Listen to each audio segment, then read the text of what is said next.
People use the word instinct because they can't account for the behavior. They sit back and they evaluate with their lack of knowledge, and they say things like, humans are built a certain way, greed is a natural thing, as though they've worked for years on it, and it's no more natural than wearing clothing.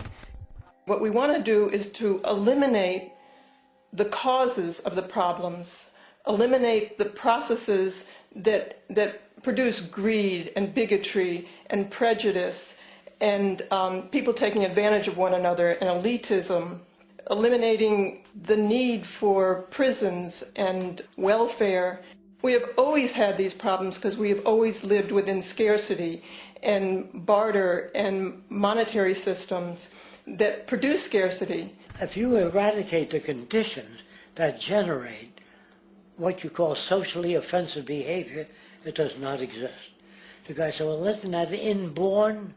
No, it's not. There is no human nature, there's human behavior, and that's always been changed throughout history. You're not born with bigotry and greed and corruption and hatred. You pick that up within the society. War, poverty, corruption, hunger, misery, human suffering will not change in a monetary system. That is, there'll be very little significant change. It's going to take the redesign of our culture, our values, and it has to be related to the carrying capacity of the earth, not some human opinion or some politician's notions of the way the world ought to be, or some religious notions of the conduct of human affairs. And that's what the Venus Project is about.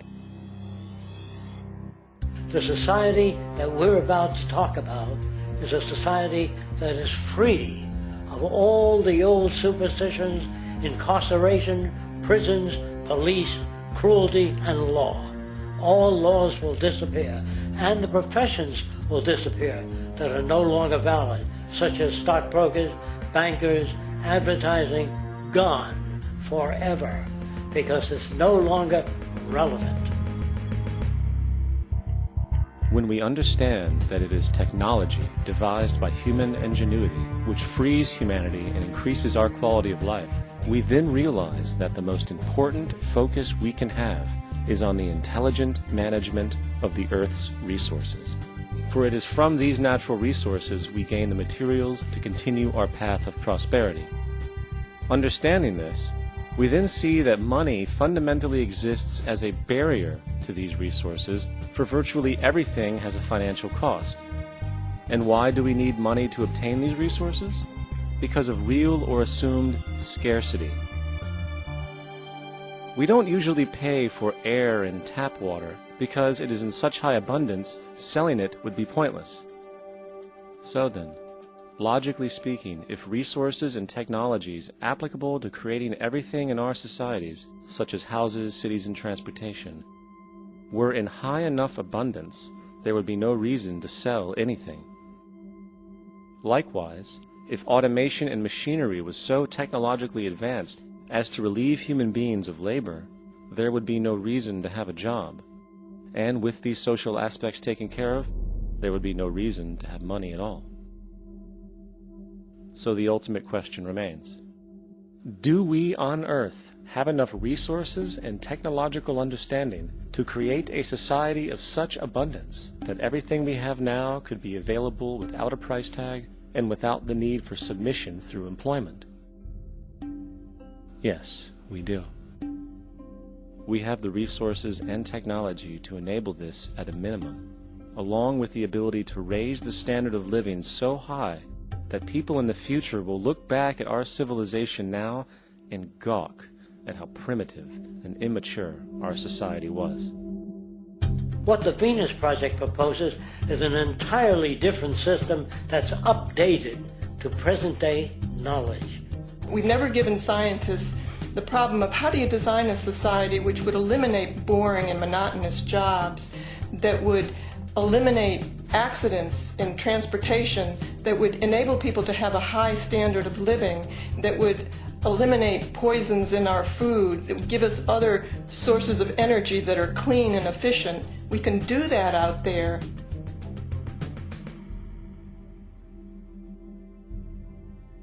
The major difference between a resource-based economy and a monetary system is that a resource-based economy is really concerned with people and their well-being, where a monetary system has become so distorted that the concerns of the people are really secondary, if they're there at all. The products that are turned out are for how much money you can get. If there is a problem in society and you can't earn money from solving that problem, then it won't be done. The resource-based economy is really not close to anything that's been tried.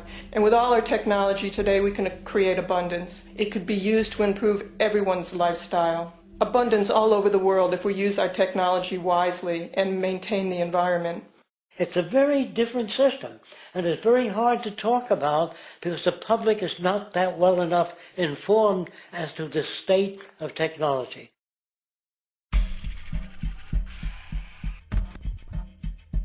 At present, we don't have to burn fossil fuels. We don't have to use anything that would contaminate the environment. There are many sources of energy available. Alternative energy solutions pushed by the establishment, such as hydrogen, biomass, and even nuclear, are highly insufficient, dangerous, and exist only to perpetuate the profit structure that industry has created. When we look beyond the propaganda and self-serving solutions put forth by the energy companies, we find a seemingly endless stream of clean, abundant, and renewable energy for generating power. Solar and wind energy are well known to the public, but the true potential of these mediums remains unexpressed. Solar energy, derived from the sun, has such abundance that 1 hour of light at high noon contains more energy than what the entire world consumes in a year. If we could capture 1/100% of this energy, the world would never have to use oil, gas, or anything else. The question then is not availability, but the technology to harness it.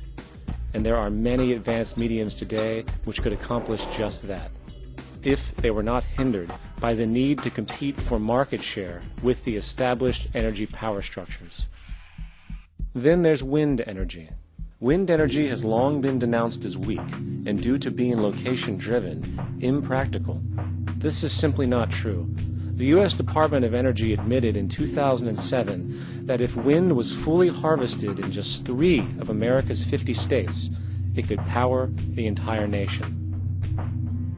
And then there are the rather unknown mediums of tidal and wave power. Tidal power is derived from tidal shifts in the ocean. Installing turbines which capture this movement generates energy. In the United Kingdom, 42 sites are currently noted as available, forecasting that 34% of all the UK's energy could come from tidal power alone.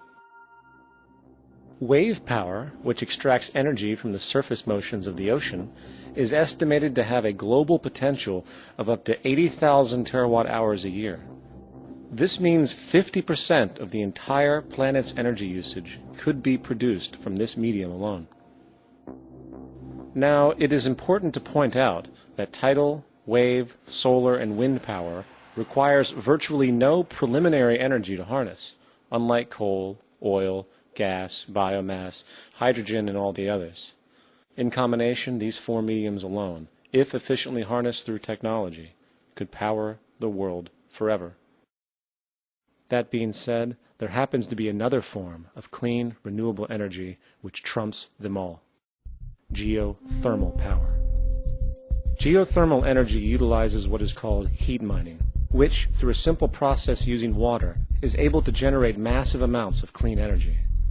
In 2006, an MIT report on geothermal energy found that 13,000 zettajoules of power are currently available in the Earth, with the possibility of 2,000 zettajoules being easily tappable with improved technology. The total energy consumption of all the countries on the planet is about half of a zettajoule a year. This means about 4,000 years of planetary power could be harnessed in this medium alone. And when we understand that the Earth's heat generation is constantly renewed, this energy is really limitless and could be used forever. These energy sources are only a few of the clean, renewable mediums available, and as time goes on, we will find more. The grand realization is that we have total energy abundance without the need for pollution, traditional conservation, or in fact, a price tag. And what about transportation?